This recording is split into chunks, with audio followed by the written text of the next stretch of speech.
Hey, we're halfway through. Module 5 is sure to answer many burning questions you have about how to run the classroom in a positive, preventative way. Some great ways to keep the momentum going, especially with more challenging students, is through the use of positive behavior notes. This is for younger students, and I'm going to get to the older students in a second. When I started teaching 4th grade boys, my husband saw a paper in my bag. It was the office discipline referral note. He came up to me and he's like, Naima, if you have a note that looks like this, then you have to have something that's exactly the opposite.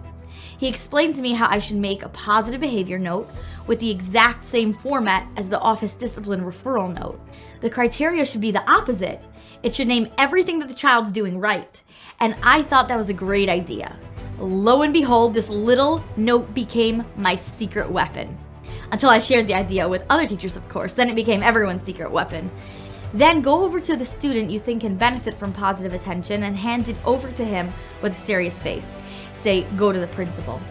When the students see the note, they totally get the charade. Then they march to the principal's office and show the note and come back to class. Yep, that's it. They can even get a principal's signature.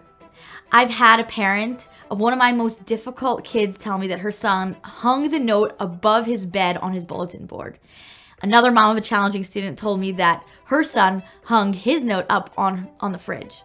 And yet another mother of a 3rd student, also this was not an easy student, burst in the door the day he got the note and he started dancing with his mother and brother.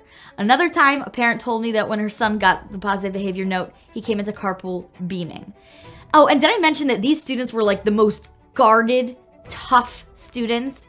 If you're able to, you should have the office discipline referral note listing the positive rules of the classroom, which you would check off where behaviors were violated. So on the positive behavior note, you should also list those same rules, but it should mention that these behaviors were all present. An important point. When I started sharing this technique with teachers, one teacher that I shared the idea with didn't have any success with it.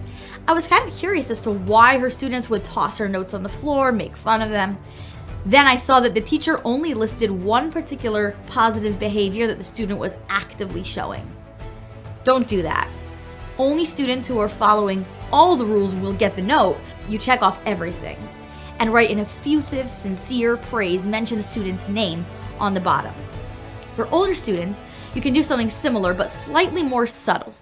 Instead of having an official form to fill out, just leave a sticky note on the student's desk quietly, fold it over, or hand it to the student before they leave. It should mention what growth you noticed. Never congratulate a student for meeting expectations. Congratulate them for the work that they put into achieving success. You probably don't need to send the student to show it to the principal, but the option is open if you feel it's right.